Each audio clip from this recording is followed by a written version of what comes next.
장인어른 재산 다 우리한테 오는 거잖아요. 미리 받은 거나 마찬가지라고요. 뭐가 문제예요? 엄마 미쳤어요? 지금 뭐 하는 짓이에요? 내 자식이 괴물이 되었을 때 당신은 어떻게 하시겠습니까? 올해 67 저는 송경이입니다. 남편 먼저 보내고 혼자 산 지 벌써 10년이 넘었어요. 처음엔 세상이 무너지는 것 같았는데 사람이 참 간사한 게 시간이 지나니까 그럭저럭 적응이 되더라고요.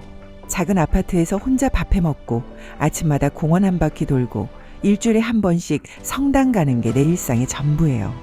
그래도 나는 스스로를 복받은 사람이라고 생각했습니다. 왜냐고요? 아들 하나는 기가 막히게 잘 키웠으니까요. 내 아들 이승준, 42의 대기업 부장이에요. 요즘 세상에 그 나이에 부장이면 빨리 출세한 거 아니겠어요? 어릴 때부터 공부 잘했고 반듯하게 컸고 좋은 집안 며느리 데려와서 손주 둘까지 낳아줬습니다. 친구들 만나면 자연스럽게 아들 자랑이 입에서 술술 나왔어요. 그 말 할 때마다 가슴이 뿌듯해서 어깨가 절로 펴졌거든요. 근데 말이에요. 사람 일은 정말 모르는 거더라고요. 그날도 평범한 수요일 아침이었습니다. 냉장고 정리를 하다 보니 며칠 전에 담근 깍두기가 딱 맛이 들었겠다 싶었어요. 아들네 집이 차로 20분 거리인데 뭐 대단한 건 아니지만 손주들 먹일 반찬이라도 갖다 줘야겠다 싶어서 밀폐 용기에 깍두기랑 몇 가지 밑반찬을 담았습니다. 미리 연락은 안 했어요. 수요일이면 며느리가 문화센터 가는 날이라 집에 없을 테고 승준이도 당연히 회사에 있을 시간이니까 현관 비밀번호 누르고 들어가서 냉장고에 넣어두고 오면 된다고 생각했거든요. 버스를 타고 가는데 창밖으로 보이는 하늘이 유난히 맑았습니다. 봄바람이 살랑살랑 불어오고 가로수에 연두빛 새싹들이 돋아나고 있었어요.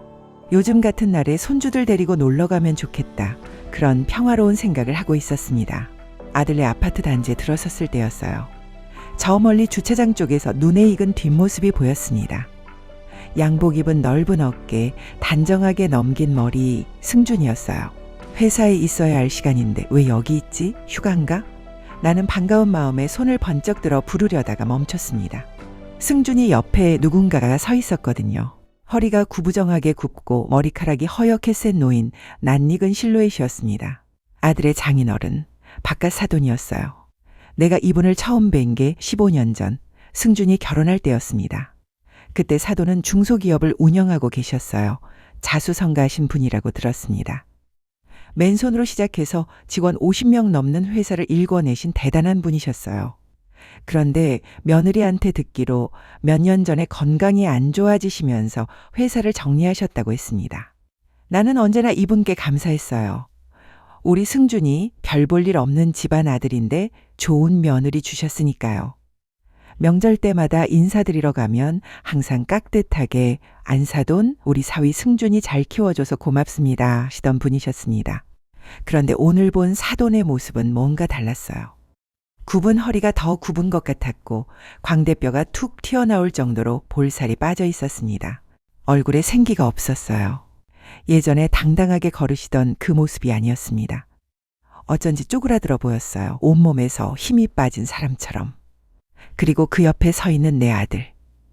나는 무의식적으로 아파트 화단 뒤로 몸을 숨겼습니다. 왜 그랬는지 모르겠어요. 그냥 본능적으로 저 두 사람의 대화를 방해하면 안 될 것 같다는 이상한 느낌이 들었거든요. 가슴 한쪽이 싸늘하게 식어가는 느낌이었습니다. 바람이 잠잠해서 목소리가 조금씩 들려왔어요. 아버님, 제가 분명히 말씀드렸잖아요. 몇 번을 말해야 알아들어요. 승준이 목소리였습니다. 그런데 평소에 듣던 그 목소리가 아니었어요. 날카롭고 차갑고 짜증이 잔뜩 묻어있는 목소리. 마치 귀찮은 파리를 쫓아내듯 신경질적인 톤이었습니다. 승준아, 그래도 그건 좀... 사돈의 목소리는 낮고 힘이 없었어요. 마치 뭔가를 간청하는 것 같은 조심스럽고 위축된 목소리였습니다. 아버님, 지금 저한테 이러시면 곤란합니다. 아버님 때문에 제가 얼마나 힘든지 아세요? 내 귀를 의심했습니다. 심장이 덜컥 내려앉는 느낌이었어요. 지금 저게 내 아들 맞나요? 장인어른한테 저렇게 말하는 사위가 세상에 어디 있어요? 알았다. 알았어. 조금 더 기다려줄게. 기다려준다뇨? 아버님! 승준이가 비웃는 소리를 냈습니다. 코웃음이었어요. 제 귀에 그 소리가 얼마나 차갑게 들렸는지 모릅니다. 그 돈 제가 그때 사업하다가 좀 어려워져서 가져간 거. 그때가 언젠데 지금까지 사람 숨 막히게 하실 거예요? 아버님 때문에 제가 회사 일도 손에 안 잡히는 거 아세요? 승준아, 그래도 그건 내 노후 자금이었는데 이제는 좀 돌려줘야 하지 않겠니? 무슨 돈 이야기인 거예요? 나는 심장이 쿵쾅쿵쾅 뛰기 시작했습니다.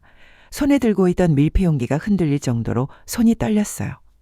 분명 내가 뭔가 잘못 들은 거라고, 저건 내 아들이 아니라고 스스로를 설득하려 했습니다. 그리고 아버님, 저 오늘 바쁘니까요. 쓸데없는 소리 집어치우시고 빨리 사인만 하시고 가세요. 제가 서류 준비해놨으니까. 서류? 무슨 서류? 아버님 땅이요. 평택 땅. 지난번에 분명히 말씀드렸잖아요. 명의 이전 서류에 도장만 탁 찍으시면 됩니다. 어차피 아버님이 가지고 계셔봤자 유지비에 세금만 줄줄 세요. 아버님한테 손해예요, 손해. 평택 땅, 명의 이전. 나는 숨이 턱 막혔습니다. 폐가 쪼그라드는 것 같았어요. 숨을 쉬려고 해도 공기가 제대로 들어오지 않았습니다.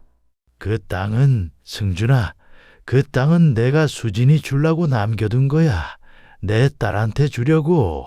아이고, 아버님. 승준이가 한숨을 푹 쉬었어요. 마치 말귀를 못 알아듣는 노인네를 상대하는 것처럼 답답하다는 듯이 이 말을 탁 쳤습니다. 수진이가 뭘 안다고 그래요? 세금 신고가 뭔지, 재산세가 뭔지, 종부세가 뭔지 알기나 해요. 저한테 맡기시면 깔끔하게 정리해드린다니까요. 아버님은 그냥 편하게 계시면 돼요. 제가 다 알아서 할 테니까. 그리고 우린 부부잖아요. 수진이 있게 제 거고 그런 거죠. 안 그래요? 그 말투 얼마나 능숙하고 매끄러운지, 마치 아버님을 위해서 이러는 것처럼, 다 아버님 좋으시라고 하는 일인 것처럼 그럴듯하게 포장하는 그 말투에 온몸에 소름이 쫙 돋았습니다.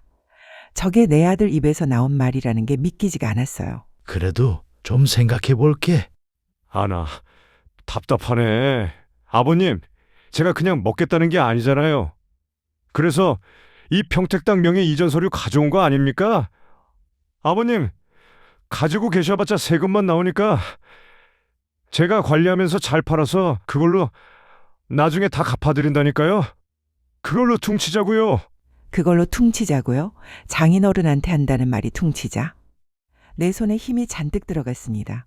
밀폐용기 뚜껑이 뻐그덕 소리를 냈어요. 온몸이 부들부들 떨렸습니다. 그래, 알았다. 사돈은 깊은 한숨을 내쉬셨어요. 그 한숨이 얼마나 깊고 무거운지 멀리서 듣는 저까지 가슴이 찢어지는 것 같았습니다. 승준이가 가방에서 서류를 꺼내 사돈께 딱 내밀었어요. 여기요. 여기랑 여기. 사인하시면 됩니다. 사돈의 손이 떨리고 있었습니다. 그 주름진 손, 평생 일하면서 거칠어진 그 손이 파르르 떨리면서 볼펜을 받아들었어요. 그리고 서류 위에 뭔가를 적으셨습니다. 감사합니다, 아버님. 제가 잘 처리해드릴게요. 아버님은 신경 끄셔도 됩니다. 승준이가 서류를 낚아채듯 받아들고는 곧바로 돌아섰어요. 뒤도 안 돌아봤습니다. 인사도 없이. 주차장에 세워둔 차로 성큼성큼 걸어가더니 시동을 걸고 휙 떠나버렸어요. 남겨진 사돈은 한참을 그 자리에 서 계셨습니다. 굽은 등이 더 굽어 보였어요. 봄바람에 허옇게 센 머리카락이 흩날렸습니다.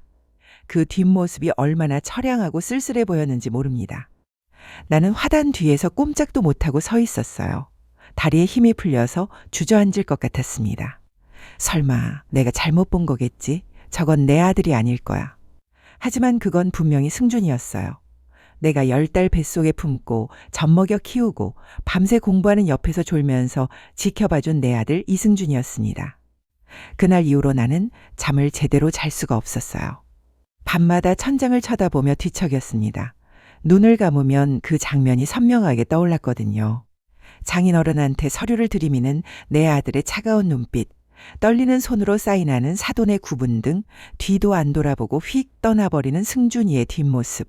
뭔가 착각이었으면 좋겠다고 밤마다 빌었습니다. 맥락을 모르니까 내가 오해한 거라고, 둘 사이에 무슨 다른 사정이 있겠거니 억지로 생각하려고 했어요. 하지만 아무리 생각해도 그날 승준이의 말투는 변명의 여지가 없었습니다. 사위가 장인어른한테 할 말이 절대 아니었어요. 일주일 후 나는 또다시 반찬을 챙겼습니다. 아니, 솔직히 말하면 반찬은 핑계였어요. 나는 확인하고 싶었습니다. 그날 내가 본 게 정말인지 아니면 내가 뭔가 오해한 건지. 이번엔 버스 대신 택시를 탔어요. 조금 더 일찍 도착하고 싶었거든요.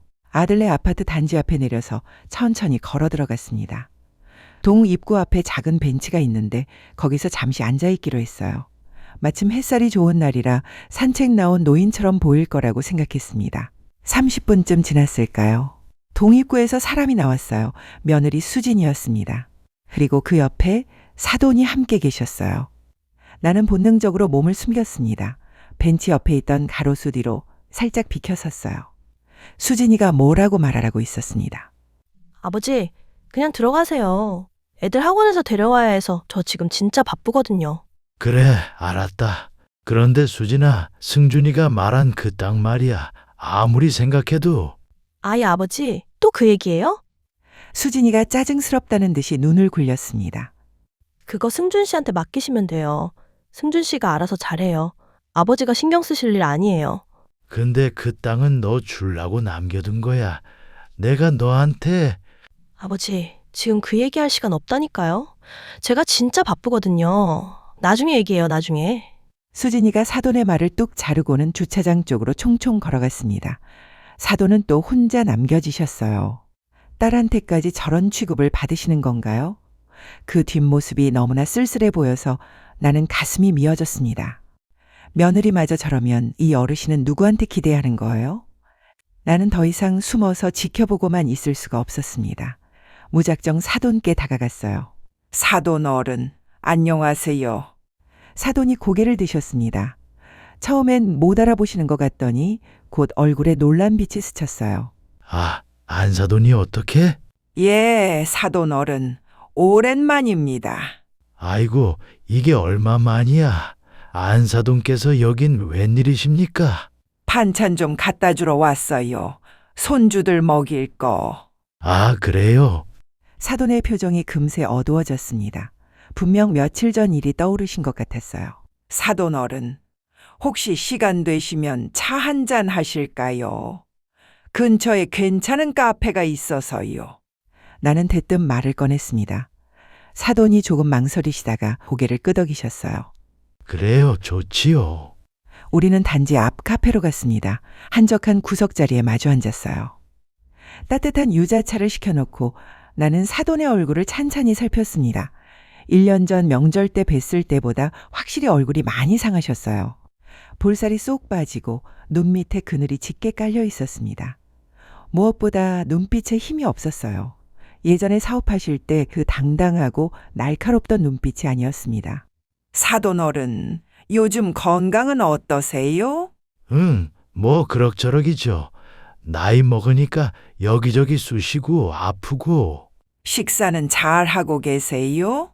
네. 대답이 시원치 않았습니다. 나는 조심스럽게 입을 열었어요. 사돈 어른, 저 며칠 전에요. 저기 주차장에서요. 우리 승준이하고 사돈 어른 계신 거 봤어요. 사돈의 얼굴이 굳어졌습니다. 한 박자 침묵이 흘렀어요. 카페 안에 잔잔하게 흐르던 음악 소리가 갑자기 크게 들렸습니다. 안사돈께서 보셨습니까? 예, 죄송해요.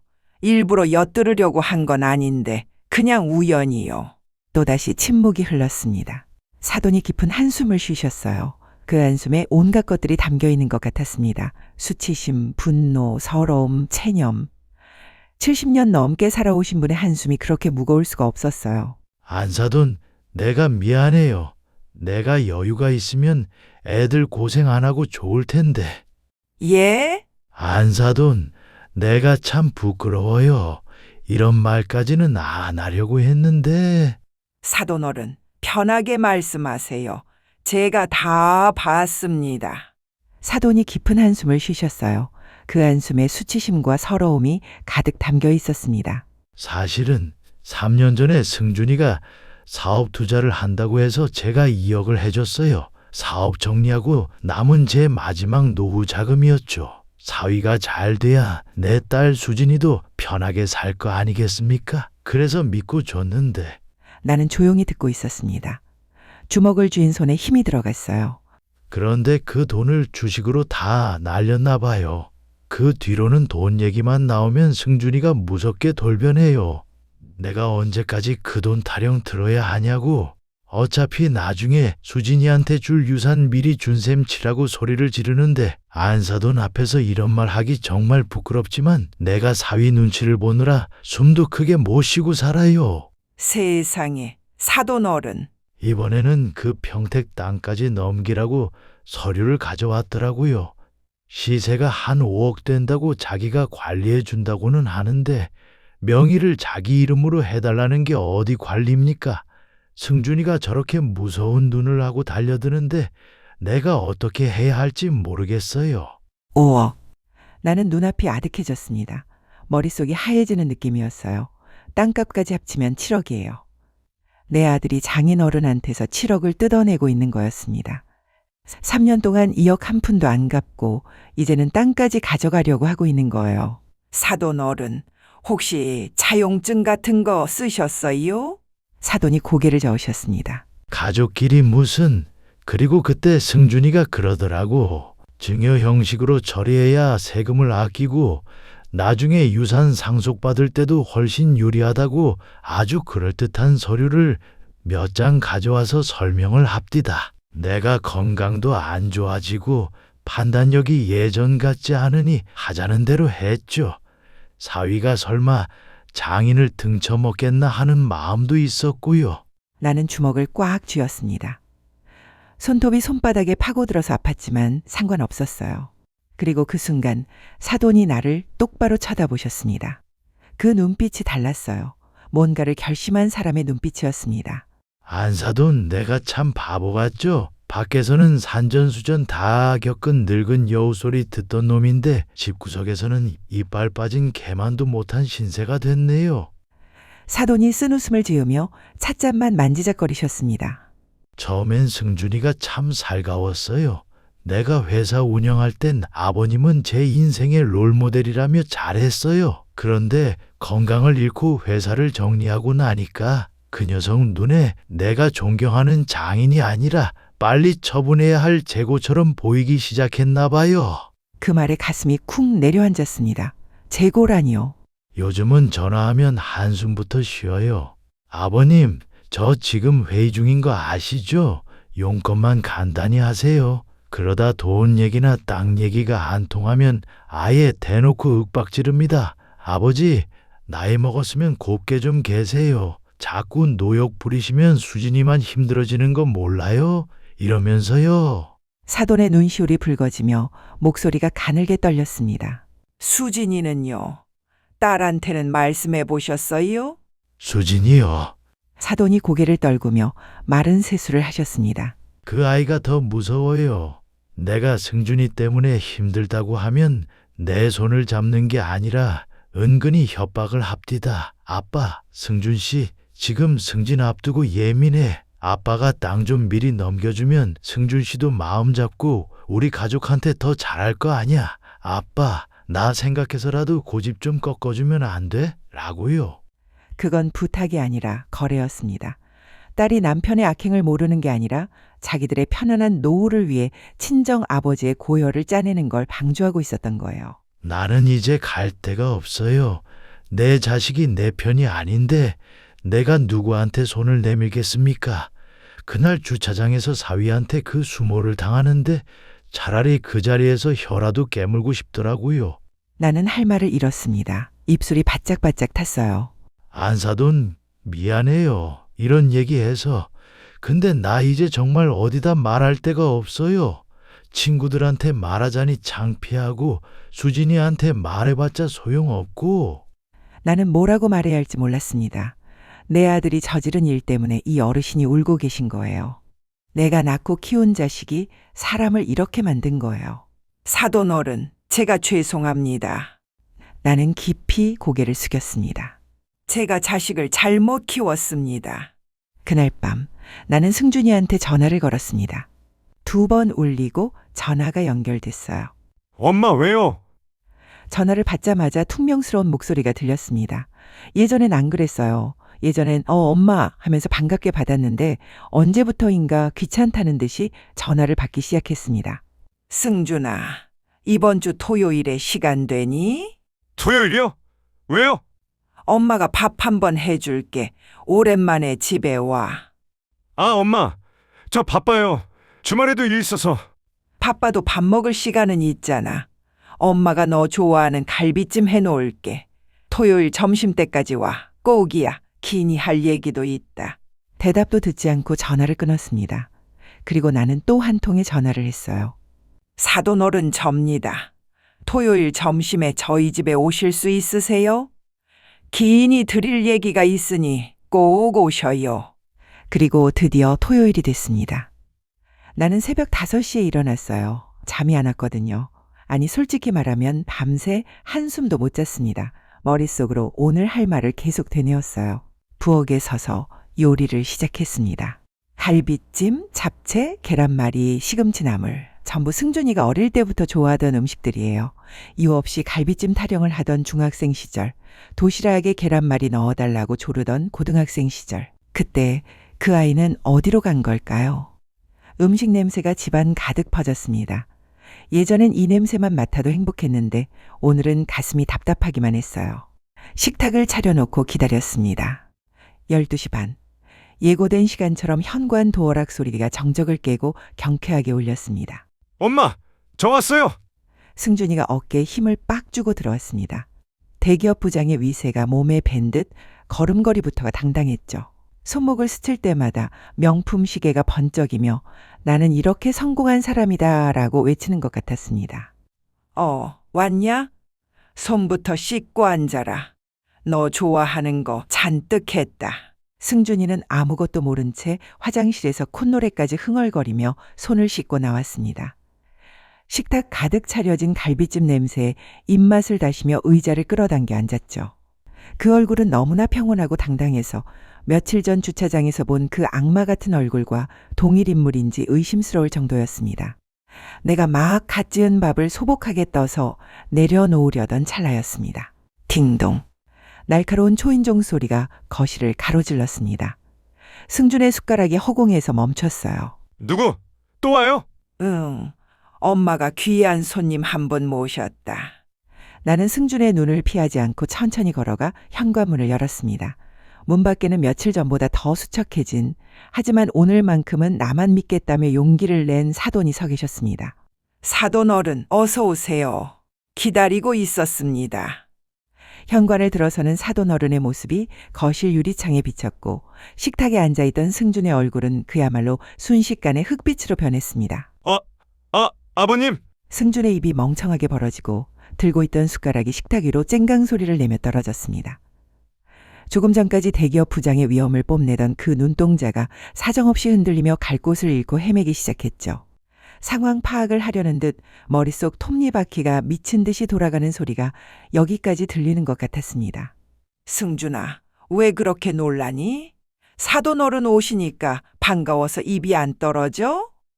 나는 차가운 미소를 지으며 사돈 어른을 식탁 상석으로 모셨습니다. 엄마, 이게 무슨... 앉아라. 내 목소리가 달라졌어요. 평소에 다정한 엄마 목소리가 아니었습니다. 승준이가 나를 쳐다봤어요. 앉으라니까. 승준이가 마지못해 다시 자리에 앉았습니다. 사돈도 식탁 건너편에 앉으셨어요. 밥상에 셋이 마주 앉았습니다. 잠시 무거운 침묵이 흘렀어요. 갈비찜에서 모락모락 김이 올라오고 있었습니다. 승준아. 네, 엄마. 너 장인 어른한테 빌린 돈 있지? 승준이 얼굴이 하얗게 질렸습니다. 순식간에 핏기가 쫙 빠졌어요. 그게... 2억이라면서. 그리고 평택 땅 명의 이전하라고 서류 들이밀었다면서. 승준이가 입술을 꽉 깨물었습니다. 눈동자가 미세하게 흔들리고 있었어요. 당황하면 늘 그랬습니다. 어릴 때부터 거짓말 들키면 저렇게 눈동자가 흔들렸어요. 엄마, 그건요. 그건 뭐? 제가 관리해드리려고 그런 거예요. 아버님이 연세가 있으시니까 세금 처리나 그런 거 복잡하시잖아요. 제가 도와드리려고 한 건데요. 아직도 변명이네요. 아직도 저런 말이 나온다고요. 그럼 왜 명의를 네 이름으로 해달라고 한 거야? 관리만 해드리는 거면 명의를 왜 바꿔야 하는 거지? 승준이가 대답하지 못했습니다. 입술만 달싹거리고 있었어요. 나는 사돈을 바라봤습니다. 사돈은 고개를 숙이고 계셨어요. 이 상황이 얼마나 불편하실까 가슴이 아팠습니다. 사돈 어른, 죄송합니다. 제가 아들 대신 사과드리겠습니다.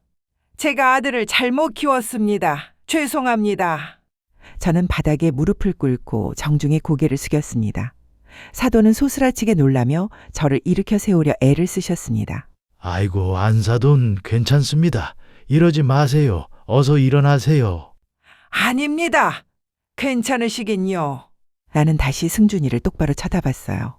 이승준, 너 도대체 뭐 하는 짓이야? 엄마, 장인어른한테 돈 뜯어내고 땅까지 빼앗으려고 하고 그게 사람이 할 짓이야? 뜯어낸 게 아니에요. 승준이가 갑자기 목소리를 높였습니다. 빌린 거예요. 나중에 갚으려고요. 엄마 왜 이래요? 진짜. 3년이 지났는데 3년 동안 10원 한 장 안 갚았으면서? 그게 사정이 있었어요. 사정 좋아하시네. 3년 동안 10원 한 장 안 갚은 게 말이 되냐고. 승준이가 입을 다물었습니다. 솔직히 말해봐. 갚을 생각 없는 거지? 응? 처음부터 갚을 생각 없이 가져간 거잖아. 장인어른 돈. 있을 때 꼬다가 일부러 안 갚으면 그게 뭐겠냐? 그게 사기야, 사기. 엄마, 승준이가 벌떡 일어났어요. 의자가 뒤로 밀리면서 끼익 소리를 냈습니다. 눈을 부릅뜨고 나를 쏘아봤어요. 엄마가 뭘 알아요? 저도 사정이 있었다고요. 그러니까 그게 무슨 사정이냐고. 주식이요. 주식 투자했다가 손해 좀 봤어요. 돈이 필요했단 말이에요. 나는 어이가 없어서 코웃음이 났습니다. 그래서 장인어른 돈으로 주식을 했다고? 어쩔 수 없었어요. 기회가 왔는데 돈이 없으니까요. 그리고 까먹었으니까 안 갚아도 되는 거고? 갚을 거라니까요. 나중에요. 나중에 언제? 3년 뒤? 5년 뒤? 아니면 장인어른 돌아가시고 나면 안 갚아도 되니까 그때까지 버티려고. 승준이 얼굴이 시뻘겋게 달아올랐습니다. 그리고 그 순간 참고 있던 게 터진 것처럼 승준이가 소리 질렀어요. 솔직히요. 그 돈은 제 거나 마찬가지잖아요. 뭐라고? 어차피 나중에 유산으로 받을 돈이잖아요. 승준이가 사돈을 가리키며 외쳤습니다. 수진이가 외동딸인데 장인어른 재산 다 우리한테 오는 거잖아요. 미리 받은 거나 마찬가지라고요. 뭐가 문제예요? 그 순간 식탁이 조용해졌습니다. 숨소리도 안 들릴 정도로 고요했어요. 사돈의 손이 식탁 위에서 떨리고 있었습니다. 하얗게 센 손등에 핏줄이 불끈 솟아 있었어요. 고개를 푹 숙이고 계셨습니다. 나는 온몸이 얼어붙는 것 같았어요. 저게 내 아들 입에서 나온 말이라고요? 어른이 살아계신데 유산 타령을 하는 게 사람 입에서 나올 말이라고요? 나는 천천히 자리에서 일어났습니다. 식탁 위에 놓인 갈비찜 그릇을 집어들었어요. 무거웠습니다. 양념이 자작하게 고여 있었어요. 쏘아. 갈비찜이 승준이 머리 위로 쏟아졌습니다. 뜨거운 양념이 머리카락을 적시고 얼굴을 타고 흘러내렸어요. 갈비와 무가 어깨 위로 떨어졌습니다. 악! 엄마! 승준이가 비명을 질렀어요. 당황해서 뒤로 비틀거렸습니다. 양념이 눈에 들어갔는지 연신 눈을 비볐어요. 미쳤어요? 지금 뭐 하는 거예요? 맞아. 나 미쳤다.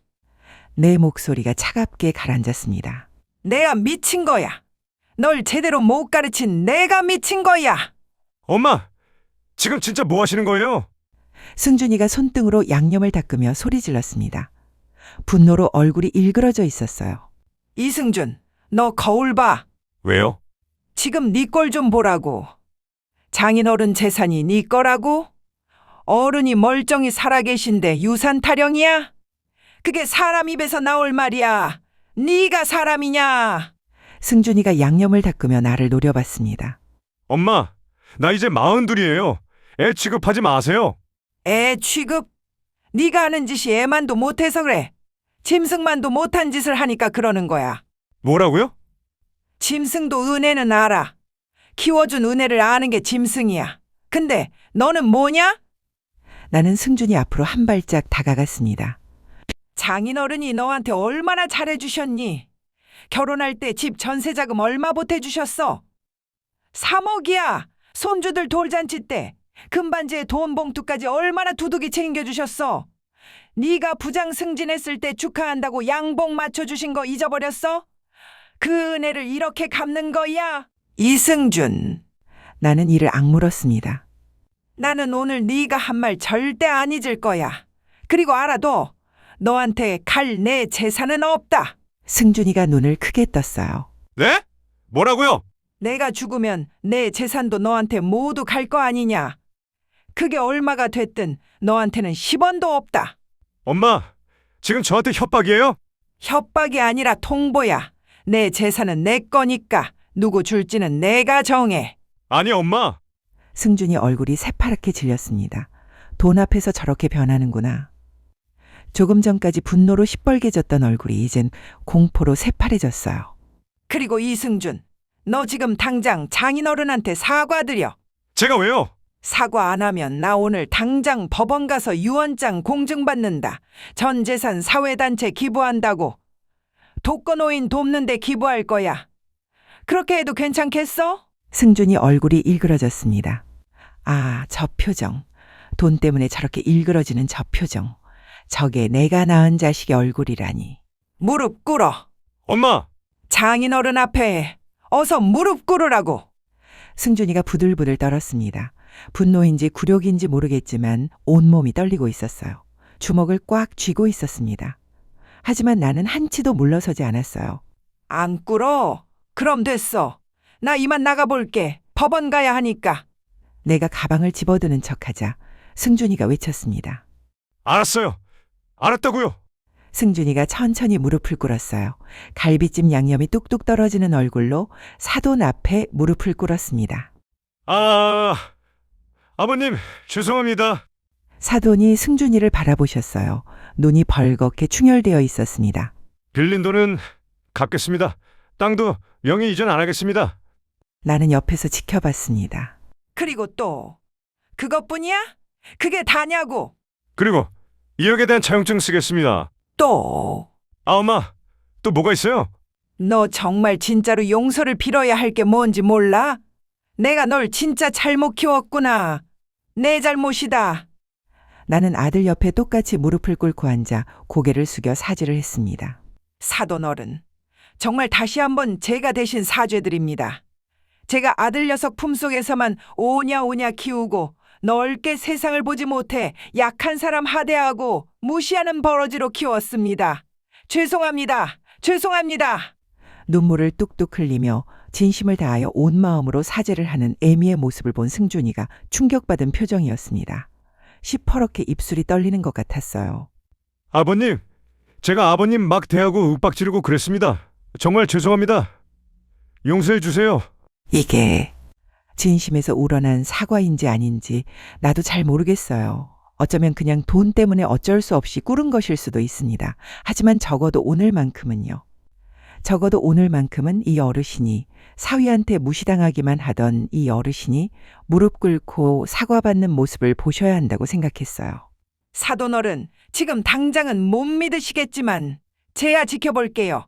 이 녀석이 약속 안 지키면 제가 끝까지 쫓아가서라도 받아들일게요. 승준아, 지금까지 우리의 대화 내가 다 핸드폰으로 녹음해 두었다. 잊지 마라. 오늘 이 일을 네 자식에게 부끄럽지 않은 부모가 되려거든 어떻게 너의 뒷모습을 보여야 하는지 꼭 고민해 보거라. 그리고 오늘 나는 너에 대해 다시 생각해 봐야겠다. 정말 너를 어른으로 대접하려면 내가 어떻게 행동해야 하는지 고민해 봐야겠다. 그날 이후 승준이는 한 달 안에 1억을 갚았다고 합니다. 어디서 어떻게 구했는지는 모르겠습니다. 아마 대출을 받았거나 가지고 있던 주식을 팔았겠지요. 중요한 건 갚았다는 거예요. 평택 땅 명예 이전 서류는 찢어버렸다고 합니다. 나는 승준이와 거리를 두기로 했어요. 예전처럼 수시로 반찬 해다 주는 것도 명절마다 같이 밥 먹는 것도 당분간은 하지 않기로 했습니다. 손주들이 보고 싶긴 하지만 그건 며느리한테 따로 연락하면 되니까요. 승준이는 아직도 그날 일을 원망하고 있을지도 몰라요. 갈비찜을 머리에 뒤집어 쓴 굴욕을, 장인어른 앞에 무릎 꿇은 치욕을 잊지 못하고 있을 겁니다. 하지만 나는 후회하지 않아요. 나는 오늘도 아침에 일어나 공원을 산책합니다. 바람이 불면 나무들이 흔들리고 어디선가 새소리가 들려옵니다. 평범한 하루예요. 하지만 이제 나는 알아요. 평범한 일상 뒤에 어떤 진실이 숨어 있을지 모른다는 걸. 그리고 그 진실을 마주했을 때 외면하지 않는 것. 그게 바로 어른으로 사는 방법이라는 걸. 오늘 송경이님의 이야기가 여러분의 마음에도 작은 울림이 되었다면 잊지 말고 구독과 좋아요로 응원해주세요. 여러분의 따뜻한 댓글은 더 좋은 이야기를 만드는 큰 힘이 됩니다. 오늘도 당당하고 평안한 하루 보내시길 바랍니다. 감사합니다.